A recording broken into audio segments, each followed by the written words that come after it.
बिस्मिल्लाहिर्रहमानिर्रहीम। शुरू करती हूँ अल्लाह के नाम से जो निहायत रहम करने वाला है। एक बार दुरूद शरीफ पढ़ लीजिए। ख़त्म कुरान मजीद पर जन्नत के दरख्त का तोहफ़ा।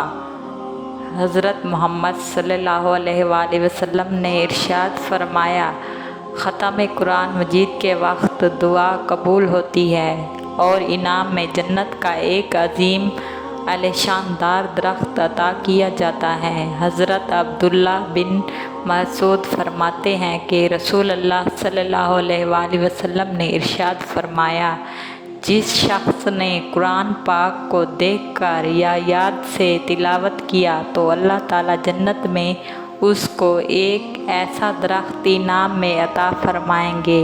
अगर कोई किसी को उसकी टहनियों को छोड़कर उड़े तो उसके पत्ते का फासला तय करने से पहले इस पर बुढ़ापा तारी हो जाएगा।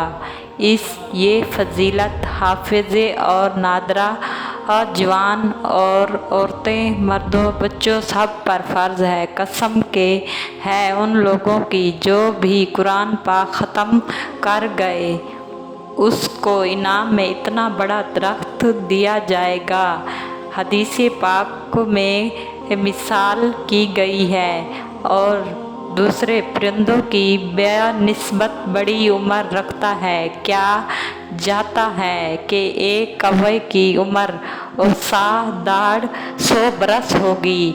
यहाँ हदीस में दरख्त की लंबाई मुतमिन करना मकसूद नहीं बल्कि उसकी कसरत से लंबाई की इरशाद अता करना बिल्कुल इस दुनिया में नहीं है।